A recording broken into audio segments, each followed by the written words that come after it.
Hello student, मैं गुरप्रीत सिंह स्वागत करता हूं आप सभी बच्चों का स्पार्क इंस्टीट्यूट के ऑफिशियल यूट्यूब चैनल पे। तो बेटा, आज की वीडियो का थंबनेल देखते आप सब बच्चों को क्लियर हो चुका होगा कि आज हम किस टॉपिक पे बात करने जा रहे हैं। आप जैसे सभी जानते हो यार, आरआरबी जो आपका है, इसका नोटिफिकेशन जो है वो आउट हो चुका है। जिन भी बच्चों ने अभी तक एग्जाम फिल नहीं किया, इस एप्लीकेशन को फिल नहीं किया, अगर आप बेटा ग्रेजुएट हो और एलिजिबिलिटी क्राइटेरिया, इसके ऊपर हम एक डिटेल वीडियो बना चुके हैं। उस वीडियो को देख लेना एक बार अच्छे से। उस वीडियो का लिंक मैं आपको डिस्क्रिप्शन में ऐड कर दूंगा, जिसमें हमने डिटेल में नोटिफिकेशन को डिस्कस किया है। आप उस वीडियो को अच्छे से देख के अपने इस फॉर्म को फिल कर दीजिए। और आज की वीडियो में हम जो 2022 में जो आरआरबी क्लर्क का पेपर पूछा गया है, जिसमें आपके साथ मैं रीजनिंग का सेक्शन आज डिस्कस करूंगा विद बेस्ट अप्रोच के साथ। तो जितने भी बच्चे ये वीडियो को देखने लग रहे हैं ऑल ओवर इंडिया, तो आप बेटा सबसे पहले कॉपी पेन लेके मेरे साथ बैठ जाइए। पहले क्वेश्चन को पॉज करिए, खुद वीडियो को पॉज करने के बाद क्वेश्चन को खुद ट्राई करिए। फिर देखो कि यार, जब एक एजुकेटर इस क्वेश्चन को सॉल्व करता है तो उसकी स्ट्रेटजी क्या रहती है। क्लियर? तो आज की वीडियो में मेन हमारा उद्देश्य होगा जो 2022 में प्रीवियस ईयर पेपर पूछा गया था, एज इट उस पेपर को आपके साथ डिस्कस करना, ताकि आपको पता चल जाए इस बार हमें पेपर में किस तरह का एग्जाम पैटर्न पढ़ना है, किस तरह चैप्टर की तैयारी करनी है, किस तरह का लेवल लेके हमें आगे कंटिन्यू करना होगा। क्लियर? तो जल्दी से एक बार पीडीएफ निकाल लेते हैं प्रीवियस ईयर पेपर की बेटा सबसे पहले। हाँ, तो अगर मैं बात करूं प्रीवियस ईयर पेपर की, तो आज की क्लास में मेन हमारा उद्देश्य होगा बेटा आरआरबी का जो पेपर है, रीजनिंग का सेक्शन को डिस्कस करना। एक बार आपको मैं ओवरऑल दिखा देता हूं बेटा। जो पिछला 2022 का पेपर हुआ था, उसमें जो 40 क्वेश्चन पूछे गए थे, उसका मेन क्वेश्चन जो पूछने का कंसेप्ट था वो कहाँ कहाँ से था। तो बेटा 5 क्वेश्चन इनक्वालिटी से पूछे गए थे। अगर आप इस साल भी पेपर देने की बात करने लग रहे हो, तो आपको इनक्वालिटी चैप्टर को रेडी करना है।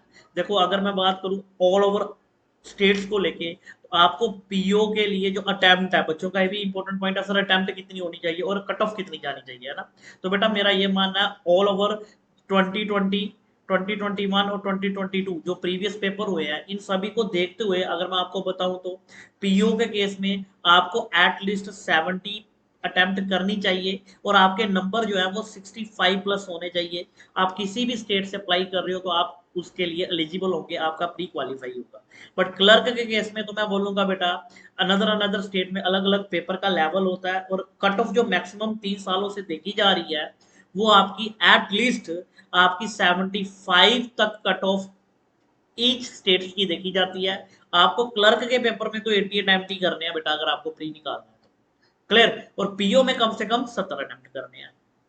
अब मैं बात करूंगा 2022 में जो फर्स्ट शिफ्ट हुई थी, उसमें रीजनिंग के क्वेश्चन का लेवल क्या रहा था, और उन क्वेश्चनों को आपके साथ मैं इस क्लास में डिस्कस करूंगा। जिनमें 5 क्वेश्चन इनक्वालिटी के थे, 5 क्वेश्चन सिलॉक्स के थे, 3 क्वेश्चन आपके अल्फाबेटिकल सीरीज से थे, अल्फा न्यूमेरिक सीरीज से भी क्वेश्चन पूछे गए। पजले रहती हैं, आपको पता है सीटिंग अरेंजमेंट रहता है बेटा। सीटिंग और पजल की बात करूं तो 20 नंबर के क्वेश्चन एटलीस्ट सीटिंग और पजल से देखे जाते हैं पीओ में। और क्लर्क में कम से कम 3 क्वेश्चन, मतलब 15 नंबर के क्वेश्चन क्लर्क में देखे जाएंगे। ठीक है जी, और ये क्लर्क है तो इसमें 3 क्वेश्चन देखे जा रहे हैं। यही पीओ का पेपर होता तो एटलीस्ट 4 क्वेश्चन सीटिंग और पजल से। ब्लड रिलेशन आपका, अनदर वन योर डायरेक्शन, ये सारे चैप्टर आपके रेडी होने चाहिए, है ना। सबसे पहले देखते हैं इनक्वालिटी के क्वेश्चन कौन से हैं, या सिलॉक्स के क्वेश्चन कौन से हैं जो पेपर में पूछे गए हैं। क्लियर? तो पहला क्वेश्चन आपके सामने, सभी बच्चों के सामने। मैं उम्मीद करूंगा बेटा इस क्वेश्चन को आप खुद सॉल्व करिए पहले, फिर मैं सॉल्व करके बताऊंगा क्वेश्चन को सॉल्व कैसे करना ना। फर्स्ट क्वेश्चन मैं बेटा आपको बेसिक से भी बताऊंगा और ट्रिक से भी बताऊंगा। क्लियर? और इस सेशन में आप काफी सारे कंसेप्ट जो गलतियां पेपर में करते हो, वहां से चीजों को देखोगे कि यार नेक्स्ट टाइम हमें किन किन गलतियों के ऊपर ध्यान देना है ना, जो पेपर में हमसे गलतियां होती हैं। देखो फर्स्ट क्वेश्चन बेसिक से, ओनली फ्यू प्रेश आर पूरी, तो आप किस तरह से बनाओगे, इसी तरह से बनाओगे प्रेश आर पूरी। Point clear? देखो बेटा, अगर मैं बात करूं ओनली फ्यू, ओनली फ्यू के दो मतलब होते हैं, एक पॉजिटिव और एक नेगेटिव, आप जानते हो। एक तो सम है और एक सम नोट भी होता है ना। यहाँ पे मैं बेसिक नहीं समझाने वाला, यहाँ मैं सीधा क्वेश्चन को सॉल्व करूंगा। यहाँ वो बच्चे जुड़े हैं जिन्होंने ऑलरेडी एक बार चैप्टर पढ़ लिया हुआ और वो प्रैक्टिस कर रहे हैं। आप मॉक टेस्ट लगा रहे हो, मैं ये मान के चल रहा हूँ। ऑल पूरी यार अमरीश, ऑल पूरी, सारा का सारा पूरी का पार्ट किसका? अमरीश का। और नेक्स्ट क्या है जी आपका? ऑल आर आर अमरीश, ऑल आर आर। ये अब पहला कंक्लूजन क्या? Some P are more travel, P और अरावल के केस में देखा जाए तो कौन सा केस होगा बेटा, शाबाश बताओ मुझे। पी से आर के केस में कौन सा, डाउट लाइन, तो कंक्लूजन फॉल्स होगा, शाबाश। Second one, some Amrish are Puri, Amrish और पुरी में कौन सा कंक्लूजन होगा, पॉजिटिव होगा और सम का ट्रू होगा, तो आंसर क्या होगा, ओनली सेकंड फॉल। क्या ये पॉइंट क्लियर है, शाबाश। सेकंड क्वेश्चन बेटा आप खुद सॉल्व करोगे, सेकंड क्वेश्चन के कंक्लूजन भी हैं, शाबाश करिए ट्राई। ओके करें करें बेटा। सेकंड क्वेश्चन ने क्या हमें कहा, ओनली लेटर आर पोस्ट, मतलब ऑल पोस्ट आर लेटर। आप जानते हो ओनली का केस क्या होता है, और पोस्ट जितने भी नए वेरिएबल होंगे इसमें उन सबसे किसका रिलेशन बनाएगा, नो का। ओनली के भी दो मतलब होते हैं, है ना। ओनली फ्यू के केस में सम नोड की जैसी सेंस आती है, और ओनली के केस में एक पॉजिटिव सेंस आती है और एक नेगेटिव, और नेगेटिव नो के साथ आती है ना, अगर रूल पढ़ा हो कभी तो। दूसरा क्या है, सम ऑफिस आर नॉट पोस्ट, तो कुछ ऑफिस जो है वो क्या नहीं है, ऑफिस का कुछ पार्ट क्या नहीं है, पोस्ट नहीं है ना। अब पहले कंक्लूजन ने क्या कहा, ऑल पोस्ट आर लेटर, भाई सारे पोस्ट ऑलरेडी लेटर है, इनको संभावना की जरूरत क्या पड़ेगी, है ना। दूसरे ने क्या कहा, all office are letter, office और लेटर में कौन सा केस, डाउट लाइन का, डाउट लाइन है तो पॉसिबिलिटी क्या होगी बेटा, ट्रू होगी, पहला गलत दूसरा ट्रू, तो ओनली सेकंड फॉलो। क्या ये पॉइंट क्लियर है, शाबाश। अगर आप चाहते हो इस वीडियो में कमेंट करना, अगर आप चाहते हो 2020 का, 2021, 2022 तो मैं सॉल्व कर ही रहा हूँ, ऐसे ही पीओ और ऐसे ही क्लर्क आरआरबी के, अगर आप चाहते हो कि उन पेपरों को आपके साथ मैं सॉल्व करूं तो बेटा कमेंट करना, मैं डेफिनेटली उन पेपरों को आपके साथ सॉल्व करूंगा। थर्ड क्वेश्चन, शाबाश जल्दी से। थर्ड क्वेश्चन ने क्या कहा बेटा, ओनली हर्ट आर स्पेड, मतलब ऑल स्पेड आर हर्ट, और स्पेड जिनके साथ रिलेशन नहीं बनाएगा इसमें, जो स्पेड के साथ कंबाइन नहीं होंगे, उनके साथ स्पेड का किसका रिलेशन होगा, नो का, है ना। All heart are diamond, all heart are diamond, फिलहाल के लिए यही होगा। और अगले ने क्या कहा, only few club are spade, मतलब कोई क्लब आता है वो स्पेड के साथ किसका रिलेशन बनाता है, ओनली फ्यू, मतलब एक तो सम और एक कौन सा होगा, शाबाश बताओ मुझे। दो केस होंगे ना बेटा, सम नोट, तो some spade is not, some club is not spade. ये अगर मान लो यहाँ पे एक और केस होता, सम एम इज डी, तो ये एम और एस में नो का केस होता, बट यहाँ सी और एस तो कंबाइन हो रहे हैं ना, इस कारण एस इसके साथ नहीं बनाएगा, एस उसके साथ बनाता जो एक्स्ट्रा वेरिएबल होते हैं यहाँ पे, जैसे एन होता तो एन और एस का भी बनता, बट ये यहाँ यूज नहीं है, तो आपको नो का बता रहा था, इस नो का मतलब क्या है। फिलहाल के लिए पहला, of few diamond are club, few diamond are club, some है तो ट्रू होगा, some heart are not club, heart और क्लब में कौन सा केस होगा, सम क्या है तो सम नोट बोल रहा है, फॉल्स होगा, ओनली फर्स्ट फॉलो। क्या ये पॉइंट क्लियर है, शाबाश। आगे बढ़ते हैं बेटा नेक्स्ट क्वेश्चन की तरफ। हाँ, नेक्स्ट क्वेश्चन कौन सा आया, फोर्थ क्वेश्चन, करो ट्राई सभी बच्चे फोर्थ क्वेश्चन एक बार खुद से, शाबाश। देखो आप एक बात और जानते हो, 100 और 50 का ट्रिक भी जानते हो, एक बार ट्रिक से करें ये क्वेश्चन, ये पॉजिटिव और ये नेगेटिव है ना। कार और कंबार कितना है, 50-50, कंबाइन नहीं होगा। पहले ने कहा ऑल जीप आर टोयोटा, तो जीप और टोयोटा में तो डाउट लाइन बनेगा, फॉल्स, पॉसिबिलिटी क्या होगी बेटा, ट्रू ही तो होगी। All car are jeep, car और जीप में अगर बात करूं तो कार और जीप में उसने कहा ऑल, जबकि ये है 50, बट यहाँ कितना बोल रहा 100, तो 100 पहले वाला 100% क्या हुआ, फॉल्स, तो पॉसिबिलिटी क्या होगी, ट्रू। तो हम 150 से भी कर सकते हैं, अगर आप वैन डायग्राम से करना तो वैन डायग्राम से करो, ऑल जीप आर कार और सम कार आर टोयोटा, तो जीप और कार में कौन सा रिलेशन है, डाउट लाइन, तो 100 क्या होगा, फॉल्स, और पॉसिबिलिटी ट्रू। कार और जीप, कार से जीप, 100 क्या, भाई क्या सारा कार जीप है, नहीं है, तो 100 वाला तो फॉल्स हुआ और पॉसिबिलिटी ट्रू हुई, तो बोथ 1 और 2। क्लियर हुआ ये पॉइंट, नेक्स्ट बोलो। क्या इसको आप ट्रिक से बना सकते हो, मुझे ये बताओ, मुझे ये बताओ पहले कंक्लूजन में अगर हम बात करें तो ये भी पॉजिटिव स्टेटमेंट, ये भी पॉजिटिव और ये भी पॉजिटिव, जब तीनों को कंबाइन करेंगे तो कंक्लूजन भी पॉजिटिव सेंस का ट्रू होना चाहिए था, ये नेगेटिव आया तो फॉल्स हो गया। क्या पॉइंट क्लियर हुआ कि नहीं हुआ, एकदम कैसे क्लिक करना है।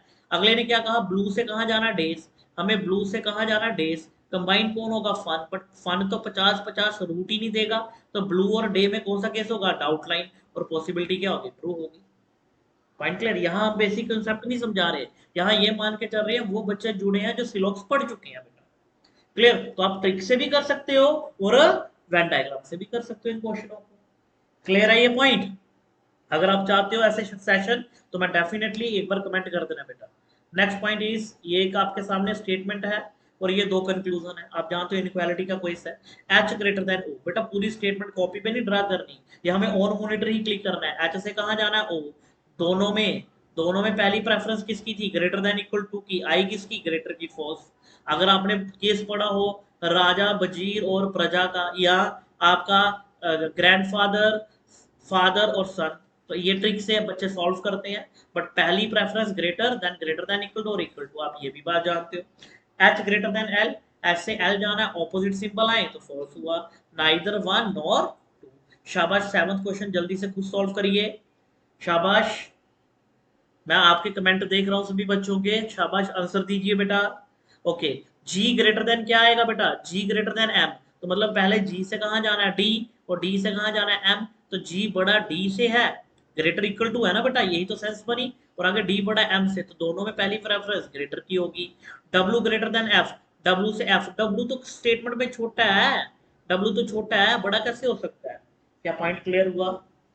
नेक्स्ट पॉइंट जल्दी से, एफ ग्रेटर देन सी, भाई एफ से सी जाना, ऑपोजिट सिंबल है, फॉल्स हुआ। B greater than D, B से डी देखा जाए तो शाबाश टू ही तो है। नेक्स्ट पॉइंट नाइन्थ, जल्दी जल्दी, क्यों, हम जानते हैं कि आप पढ़ के आए हो और आप इस सेशन को देख रहे हो पेपर से पहले, है ना। B greater than D, B greater than D बेटा फॉल्स होगा। एफ ग्रेटर देन डी क्या होगा, दोनों में पहली प्रेफरेंस ग्रेटर की, ओनली सेकंड फॉलो। नेक्स्ट बोलो शाबाश, कमेंट में आपके आंसर देख रहा हूँ। टेंथ का आंसर बताओ क्या होगा, A B C D E लिख के कमेंट करिए आप सभी। और पहला क्या है, जी ग्रेटर, भाई जी कैसे होगा, जी तो स्टेटमेंट में छोटा है, ओ ग्रेटर जो तो छोटा है, तो क्या होगा, शाबाश बताओ मुझे, नाइदर वन नॉर। क्लियर है ये पॉइंट आप बच्चों को। शाबाश, मतलब 5 क्वेश्चन सिलॉक्स और 5 इनक्वालिटी के इस शिफ्ट में पूछे गए थे बेटा। नेक्स्ट क्वेश्चन ने हमें क्या पूछा बताओ, देखो तो एक बार सभी बच्चे। शाबाश, इस क्वेश्चन ने हमें क्या पूछा बेटा, ब्लड रिलेशन का क्वेश्चन आ जाता है, डेफिनेटली एक क्वेश्चन देखने को मिल सकता है हमें पेपर में। इस क्वेश्चन को कैसे सॉल्व करना भाई बताओ मुझे। पहले क्वेश्चन ने क्या कहा, देयर आर 8 मेंबर, ठीक है जी, 8 मेंबर है, 3 जनरेशन है और 2 मैरिड कपल है। एक बार वीडियो को पॉज करके आप खुद से बनाइए, फिर इस को कंटिन्यू करना। पहली स्टेटमेंट ने क्या कहा, टी ग्रैंडफादर किसका, बी का, तो बेटा वी का ग्रैंडफादर टी, क्या ये सही है। अब आपने कहा सर ये फादर भी हो सकता है और ये माइनस भी हो सकता है, बिल्कुल सर, ऐसा होगा या नहीं होगा, बिल्कुल सर। तो इस केस में कितने केस बन रहे हैं आपके, 2 केस बन रहे हैं। कोई बच्चा फादर लेके चलेगा तो क्या पता आगे जाके उसने मदर बनाया होगा इसको, इस कारण हमें इसके दोनों केस लेके चलने हैं, और टी ग्रैंड फादर है तो प्लस हो। अगली स्टेटमेंट ने क्या कहा, F is daughter in law of B, बेटा देखो कोई कपल है, उनका एक बच्चा रहा होगा, उसकी वाइफ जो है वो आपकी कौन है, एफ, और उसने कहा बी है, तो बी इन दोनों में कहीं पे भी बैठ सकता है। भाई यही मतलब हुआ ना डॉटर इन लॉ का, मतलब आप ब्लड रिलेशन पढ़े हो ऑलरेडी। अगली स्टेटमेंट ने कहा G is daughter of A, G daughter किसकी है बेटा।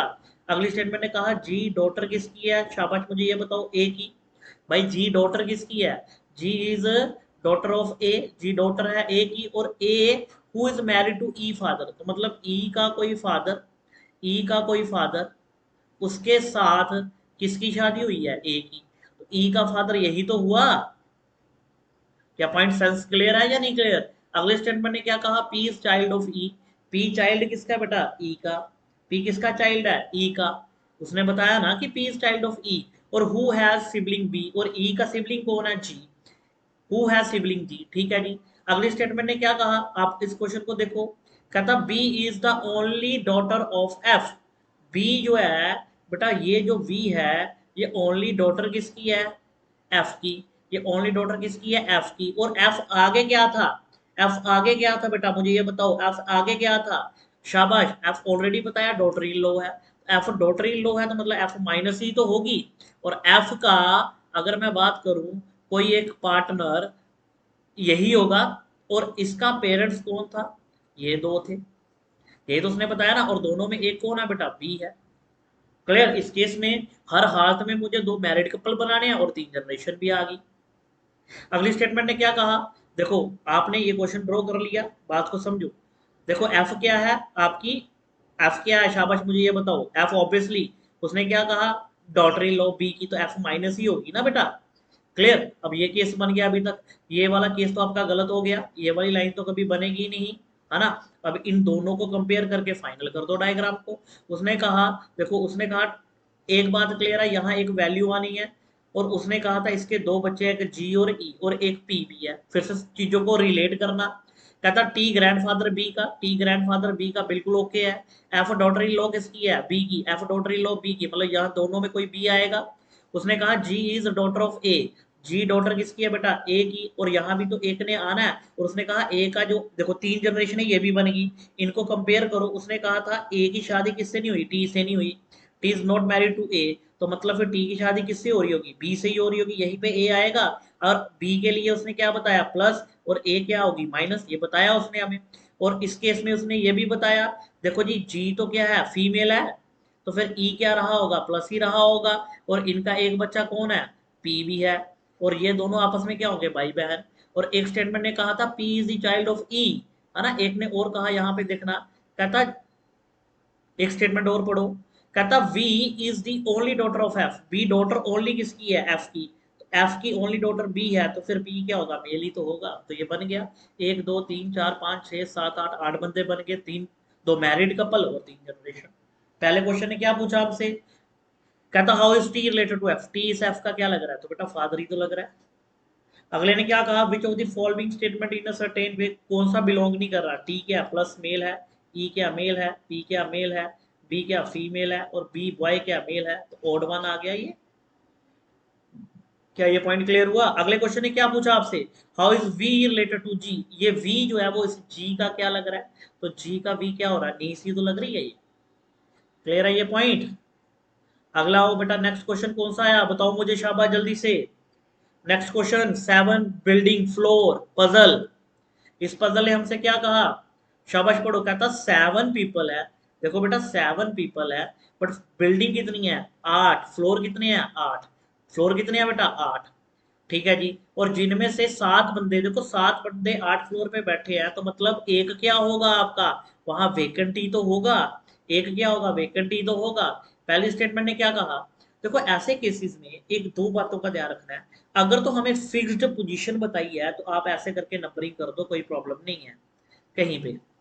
बट अगर फिक्स्ड पोजीशन नहीं बताई तो जो रफ करते उसी को फाइनल करो। जैसे इस क्वेश्चन ने क्या कहा, there is a gap of more than three floor between D और बी, तीन फ्लोर का गैप किसमें है बेटा, डी और बी में। बताओ मुझे तीन फ्लोर का गैप किसमें है, शाबाश, तीन फ्लोर का गैप किसमें है, डी और बी में। तो आप पहले किसको लिखोगे, उसने कहा अगली स्टेटमेंट में D is above B, D above किसके है, बी के, तो तीन से ज्यादा फ्लोर बिटवीन है किसमें, डी और बी में।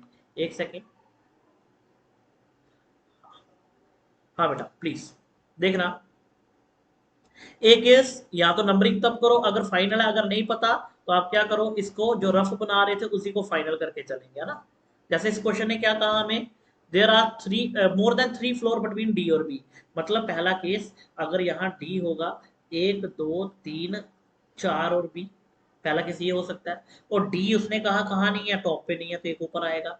दूसरा केस, मोर देन थ्री का मतलब एक तो कितना लिया, एक दो तीन चार लिया, पांच भी तो हो सकते थे, एक दो तीन चार पांच, और कौन आया, बी।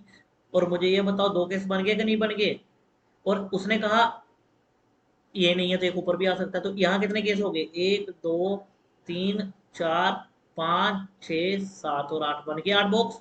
यहाँ कितने बने, एक दो तीन चार पाँच छः सात। अब आठवां क्या होगा इस वाले केस में, आठवां यहाँ तो ऊपर होगा यहाँ तो नीचे होगा। आगे स्टेटमेंट पढ़ते हैं, पॉइंट क्लियर। अगले स्टेटमेंट ने क्या कहा, C is immediately below, above above, above B, तो अबव कौन आया, बताओ मुझे, सी के अबव कौन है बेटा, जल्दी से, सी के अबव कौन बताया उसने, बी के अबव कौन बताया, सी बताया सर, सी आ गया। अगली स्टेटमेंट ने क्या कहा, is on fourth floor, is on fourth floor, ठीक है जी। यहाँ सी आया और यहाँ कौन आया आपका, अगर देखो मैं इसको ऊपर लेने लग रहा हूँ, अगर ये आठवां होता तो ये आठवां होता पहला केस, दूसरा केस अगर ये नीचे होता तो ये बी, बात को समझना, आपको समझाने के लिए ये काम करने लग रहा हूं मैं। हाँ, एक केस और सा कौन सा बन गया, one two three four five six seven eight, एक बार हमने बी यहाँ लिया फिर से बी यहाँ लिया, इस केस में हमने फ्लोर ऊपर लिया था और इसमें हमने नीचे ले लिया, यही दो केस हमने बताए आपको। इसमें डी जो है वो फोर्थ पे बैठा है, और डी के बिलो जस्ट उसने क्या सॉरी वेट, उसने क्या कहा, फोर्थ फ्लोर पे कौन बेटा, फोर्थ फ्लोर पे कौन बताया उसने, ई बताया। और ई के इमीडिएट बिलो क्या बताया, एफ इज इमीडिएट बिलो ई। तो यहाँ कौन आना, एफ। और उसने क्या बताया था एक और, कि सी इमीडिएट अबव बी है, तो बी का इमीडिएट अबव सी चाहिए था, ये तो गलत हो गया ना केस। Point clear. ऐसे ही उसने क्या बताया, फोर्थ पे कौन है, ई, और ई के बिलो कौन है, एफ, ई के बिलो कौन है, एफ, ये दोनों केस बन गए। पॉइंट क्लियर, ये दोनों केस बन गए। अब अगली स्टेटमेंट ने क्या कहा, कि ए अबव जी है और जी इवन पे आना चाहिए, यही बताया। ए अबव किसके है, जी के। बेटा अगर यहाँ पे ए लिखता हूँ और यहाँ जी लिखता हूँ, गलत हो गया। यहाँ जी लिखता हूँ, गलत हो गया, ये केस ही गलत हो गया। यहाँ अगर ए आया तो यहाँ कौन आया आपका, जी आया, जी इवन पे आया, और फिफ्थ वाला फ्लोर क्या हो गया, वेकेंट हो गया। तो उसने जो पूछा बता दो, बन जाएगा ना ये केस। एक बार आप अपनी कॉपी पे साफ साफ बनाना बेटा, इजीली बन जाएगा। ये क्वेश्चन आपका देखो क्लर्क का अच्छा लेवल था क्वेश्चन ये पूछने का। इसमें जो जो क्वेश्चन पूछा बताओ, whom the following immediately below vacant, vacant के बिलो कौन है, ई है, तो ऑप्शन कौन सा होगा आपका, ये वाला हो जाएगा। क्लियर, तो ये सारे क्वेश्चन बना लेना। अब नेक्स्ट इज अल्फा न्यूमेरिक। बेटा अल्फा न्यूमेरिक की अगर मैं बात करूं तो इसने क्वेश्चन ने क्या कहा, कहता हाउ मेनी सच नंबर, कितने ऐसे नंबर है। प्रोसीड का मतलब क्या होता है, लेफ्ट, आपको बताया हुआ है ये हमने। प्रोसीड का मतलब क्या होता है, लेफ्ट, लेफ्ट पे क्या होना चाहिए, अल्फाबेट, और उस फॉलोड मतलब उसके राइट पे क्या होना चाहिए, सिंबल। तो तरीका क्या हुआ, इस पूरे क्वेश्चन में सिंबल कम होते हैं, तो सिंबल के पीछे नंबर और नंबर के पीछे अल्फाबेट। सिंबल नंबर गलत, symbol number, symbol number, symbol number गलत, सिंबल नंबर और अल्फाबेट, एक केस बन गया। और कोई नहीं है, तो कितना केस होंगे, ऑप्शन बी। कहता 15वां एलिमेंट इसमें क्या होगा, लेफ्ट पूछ लेगा, राइट पूछ लेगा, ये क्वेश्चन आप बना सकते हो इजीली बेटा, ये कोई टफ नहीं है। ऐसे क्वेश्चन पूछा इसने मल्टीपर्पज के, पेयर कितने होंगे, आप जानते हो पेयर फाइंड करने का तरीका क्या होता है। जैसे बेटा एम से कंटिन्यू एबीसी को पढ़ना है, एम के बाद N O P Q R S T U V W X, कोई रिपीट नहीं हुआ। बट अगर मैं बात करूं यहाँ पे, अगर आप इसको ध्यान से देखो, शाबाश, अगर इनको लेफ्ट से भी पढ़ना होता है और राइट से भी पढ़ना होता है। यहाँ मैं समझाने नहीं लग रहा, यहाँ मैं सॉल्व करने के कंसेप्ट पे आ रहा हूँ। मैं ये मान के जा रहा हूँ जितने बच्चे जुड़े हैं वो ऑलरेडी पेयर फाइंड करना जानते हैं। तो पेयर फाइंड करने के लिए आप जल्दी से देखो तो, अगर आप देखो तो शाबाश, किस तरह से होगा, आई से देखो तो, आई जे के एल एम, एक पेयर ये बन गया, बनाना बना। पी और आर का पेयर बन गया, अगर आप देखो तो ध्यान से इसको। और पेयर कौन सा बन सकता है, शाबाश बताओ मुझे, शाबाश करो फाइंड। हाँ बताओ, एक और पेयर बनेगा बेटा यहाँ पे, कौन सा पेयर बनेगा, शाबाश, सामने दिख रहा है आपको, शाबाश, ये पी और आर का तो हमने बना दिया। इसकी वैल्यू कितनी होती है बेटा, 16, 18, 15। और पी का भी तो पेयर बन रहा है, तो कितने पेयर बनेंगे बेटा, 3 पेयर। क्लियर।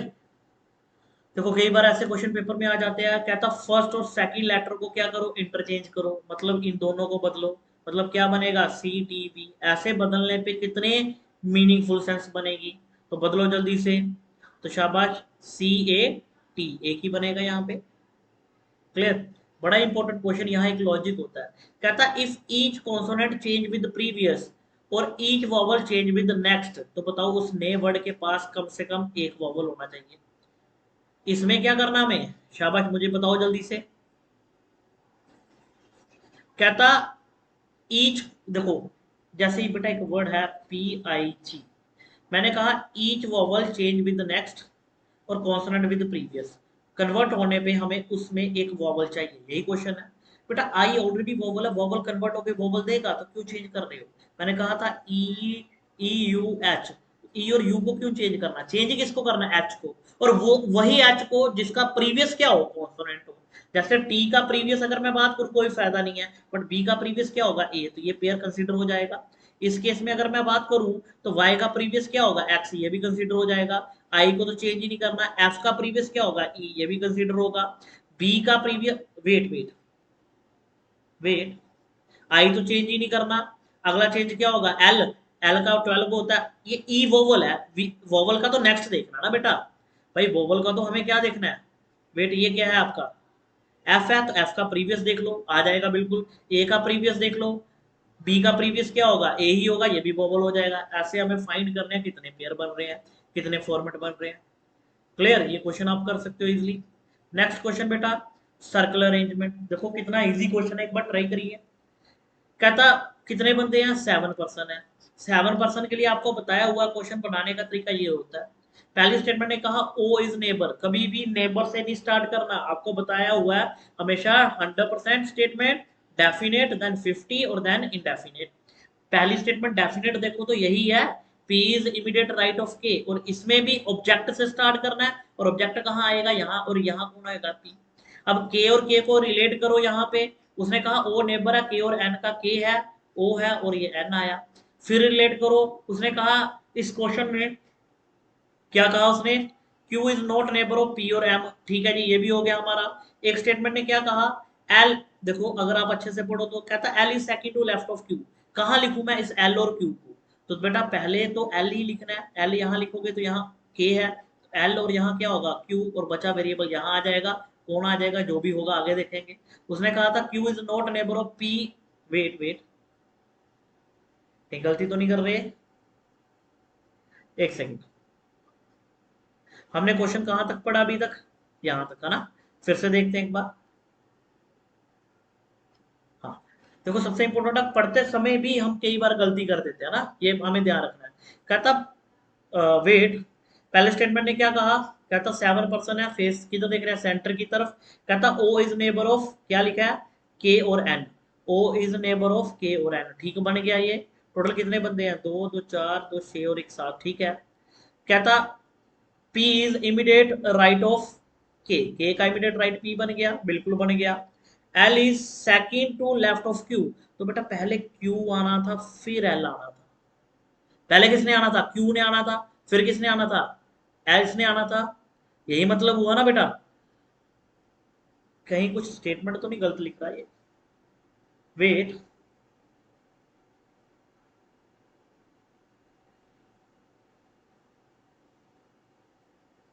देखो बेटा यहाँ ना इसने ना क्वेश्चन में ना मुझे लग रहा है गलती कर दी है, यहाँ नोट नहीं आना था, या नोट नहीं आना है ना, या गलत गलत गलत लिख गया, यहाँ पे गलती होगी हमसे लिखने में। यहाँ स्टेटमेंट ने क्या लिखा, हाँ अब ठीक है। कहता ओ इज बिटवीन पी और एम, ओ किसमें, क्यू किसमें है, पी और एम में, तो बचा एल, तो यही तो वो बोल रहा है लास्ट में, L is second to left of Q. एक बार क्वेश्चन देख लेते हैं, आंसर भी मैच कर लेंगे, है ना, एक बार क्वेश्चन भी देख लेते हैं इसके। Which of the following does not have pair adjacent to each other, L और के का पेयर नहीं है, एम और एल का पेयर है, ठीक है, एन और ओ का पेयर है, क्यू और, वेट, मुझे लग रहा है ये क्वेश्चन में ना कहीं गलती गलती हो गई है बेटा, इस क्वेश्चन को ना हम अगले सेशन में फिर से डिस्कस करते हैं आपके साथ। क्लियर, इस क्वेश्चन का आंसर भी तो दिया हुआ है, एक मिनट मैंने,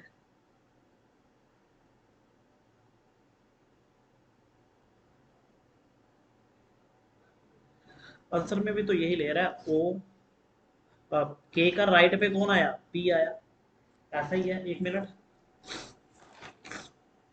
के राइट पे कौन आया, पी आया, ठीक है। और उसने कहा था ओ इज बिटवीन के और एन, ठीक है, ये भी आ गया। एक स्टेटमेंट ने क्या कहा था, यहाँ गड़बड़ी कर रहा है यार, एक मिनट, इस क्वेश्चन को वेरीफाई कर लेंगे बेटा, मुझे लग रहा है यहाँ पे कुछ ना स्टेटमेंट गलत लिखी गई है हमसे। क्लियर, इस क्वेश्चन में स्टेटमेंट गलत लिखी गई है। Playing card, O is the neighbour of K और N, O is the neighbour of K और एन, और P is immediate right of K, ठीक है, ये चारों बातें तो बिल्कुल सही है अपने आप में। क्लियर, अगले स्टेटमेंट ने कहा Q is, but Q is not, अगर नॉट होता तो क्यू यहाँ आता। वेट वेट बेटा, हम गलत पढ़ रहे हैं मे बी, नेबर नहीं बोला, बटवीन बोला ना, बटवीन बोला, बटवीन बोला, wait wait wait wait, clear, हम गलत पढ़ने लग पड़े थे। कहता Q is not between P और एम, मतलब क्यू किस में नहीं है, पी और एम में, और उसने कहा L is second to left of Q, L second left किसका है, क्यू का, तो पहले कौन आया, क्यू, और फिर कौन आया, एल, और फिर कौन आया, एम। और उसने क्या बताया इसमें, उसने बताया Q is not between P और एम, इनमें नहीं है। मैं यहाँ पे नेबर पढ़ी जा रहा था, पॉइंट क्लियर, तो कई बार क्या होता है गलती हो जाती है। एक्चुअली क्या है यहाँ पे ना थोड़ा लाइट का इशू रहा, जिसके कारण मेरा माइंड डाइवर्ट हो जाता है। क्लियर, तो क्वेश्चन बिल्कुल सही है, पर मैं यहाँ पे बिटवीन की जगह नेबर पढ़ने लग पड़ा बेटा। क्लियर? तो अब मेरे ख्याल से क्वेश्चन बन जाएंगे। क्वेश्चन इजी था, बट पॉइंट है कि हम गलत पढ़ी जा रहे थे, है ना। तो कई बार पेपर में भी हमारे साथ ऐसा बड़ा बार होता है। स्टेटमेंट ने क्या कहा, विच of the following does not adjacent L और के। ठीक है, एडजस्टेंट नहीं है, एम और एल एडजस्टेंट है, एन और ओ एडजस्टेंट है, क्यू और एन एडजस्टेंट है, क्यू और के। हाँ,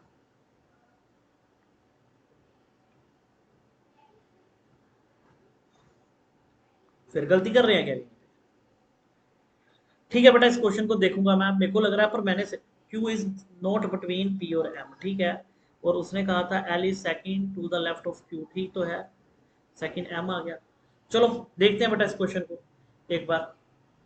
चलिए नेक्स्ट क्वेश्चन बनाइए आप सभी बच्चे, शाबाश। नेक्स्ट क्वेश्चन, इस क्वेश्चन ने हमें क्या कहा, 6 बंदे हैं, मंथ बताए हैं। मंथ कौन से हैं बेटा, अगर आप देखो तो मार्च, मई और सितंबर। क्या होता है बेटा, जो ऑफलाइन क्लास होती है ना, उसमें कई बार हम पढ़ सही रहे होते हैं, गलत लिख देते हैं, तो बच्चा आगे से बैठा होता है वो बता देता है। यहाँ पे क्या होता है कि मैं इसको एज ए रिकॉर्ड फॉर्म में बना रहा हूँ, जिसके कारण क्या कोई बच्चा आगे नहीं बैठा, मैं भी बोल सही रहा हूँ, बना गलत देता हूँ। तो कई बार इस तरह से होता है। हाँ, मार्च, मई और सितंबर, जब भी ऐसा क्वेश्चन आए हमेशा दो केस बना के चलो यार, हमेशा ऐसे केस में दो केस बना के चलो। क्लियर? पहली स्टेटमेंट ने क्या कहा, जे बोर्न है फिफ्थ ऑफ द हैविंग 5 तारीख को 30 डेज। 30 डेज तो सितंबर के ही होंगे, बिल्कुल सर, 30 डेज किसके होंगे, सितंबर के ही होंगे। उसने स्टेटमेंट में क्या कहा अगली ने, शाबाश, ओनली 2 पर्सन बिटवीन जे और सी, को रिलेट 1 2 और सी, 1 2 और सी। अगली ने को रिलेट करो तो उसने क्या कहा, ध्यान से पढ़ो। कहता C was born on even date, बिल्कुल इवन पे आई है, बट इमीडिएट आफ्टर के। सी किसके बाद है, के बाद है। सी किसके बाद है, के बाद है। अब बात को समझो, कहता दो से ज्यादा नहीं है एफ और ई में, एफ और ई में दो से ज्यादा नहीं है, तो मतलब दो भी हो सकते हैं, एक भी हो सकता है और जीरो भी हो सकता है, यही मतलब हुआ। अगली स्टेटमेंट ने क्या कहा, D was born on one of the month before E. D किससे पहले जन्म लेता है, ई से पहले। देखो ई भी आ सकता था, एफ, बट ई से पहले कौन लेगा, डी। यहाँ 3 वैल्यू बची हैं, कैसे बैठाएं हम इनको। तो बेटा अगर मैं पहले ई लिख दूंगा तो डी आएगा ही नहीं, तो मतलब पहले कौन आएगा आपका, यहाँ पे ई, यहाँ पे एफ और यहाँ डी। एक केस ये हो सकता है, दूसरा केस बी, एफ और ई दोनों केस हो सकते हैं। क्या पता यहाँ आइदर की बात की ये कर रहा हो। तो देखो क्वेश्चनों को, which of the following statement is true. कहता है जे और F born in the same month. J और एफ, जे और एफ फॉलोइंग ट्रू, जे और एफ क्या है, सेम मंथ। जे और एफ हो भी सकते हैं और नहीं भी हो सकते, है ना। यहाँ क्या हुआ, पॉसिबिलिटी हुआ ना, एफ और डी, डी और एफ, यही मतलब हुआ ना। कहता F was born on odd days, F किस पे आया आपका, फॉलोइंग ट्रू, ये ट्रू नहीं है अभी तक। कहता E was born in a month, तो ये भी गलत है आपकी। कहता E was born in 12th, तो ये डेफिनेटली ट्रू है। यहाँ पे क्या थी, पॉसिबिलिटी थी, पॉसिबिलिटी थी, ये ट्रू हो जाता है। कहता 5 सितंबर को किसका जन्म होता है, तो बेटा 5 सितंबर को जे का ही तो जन्म होता है। तो कर लोगे ना ये क्वेश्चन सारे आप बेटा। क्लियर? तो इसके सारे आंसर भी दिए गए हैं। इस पीडीएफ को मैं आपको टेलीग्राम पे शेयर कर दूंगा सभी बच्चों के साथ बेटा। टेलीग्राम पे ये पीडीएफ हम शेयर कर देंगे, तो उस वहां से आप पीडीएफ से क्वेश्चन खुद भी बना सकते हो। क्लियर? तो बाकी आंसर भी मैंने दिए हैं, एक बार मैं इस क्वेश्चन को फिर अपने लेवल पे देख लूंगा। क्लियर? तो बाकी मिलते हैं बेटा नेक्स्ट सेशन में। मैं आपको एक बात फिर से बता दूं, स्पार्क इंस्टीट्यूट में बेटा ऑफलाइन और ऑनलाइन बैचेस दोनों अवेलेबल हैं। आज की क्लास में हमने प्रीवियस पेपर पढ़ा 2023 का। ऑफलाइन और ऑनलाइन में आपको जेकेएसएसबी के बैचेस मिल जाएंगे, बैंक के बैचेस मिल जाएंगे, फाउंडेशन बैच आरआरबी का हमने स्टार्ट कर दिया है जी, एसएससी के बैचेस मिल जाएंगे। अन अकेडमी के ऊपर, अन अकेडमी ऐप के ऊपर हमारा एक फाउंडेशन बैच चल रहा है जेकेएसएसबी का, जिसमें हम ये सारे कोर्सेज कवर कर रहे हैं। अन अकेडमी ऐप पे आपको हमारी डेमो क्लासेस भी मिल जाएंगी, और अभी वहाँ हैवी डिस्काउंट चल रहा है, उसको गुरप्रीत वर्ड यूज करके आप वहाँ पे डिस्काउंट को ले सकते हो। ओके, तो उम्मीद करता हूँ सेशन पसंद आया होगा बेटा। मिलते हैं नेक्स्ट क्लास में। नेक्स्ट आपको मैं अनदर, अगर आप चाहते हो बाकी पेपरों को भी सॉल्व करना, तो कमेंट करिए, आपको डेफिनेटली पेपर सॉल्व करवाए जाएंगे। एक बार उस क्वेश्चन को मैं फिर से देख लेता हूँ। Okay, thank you.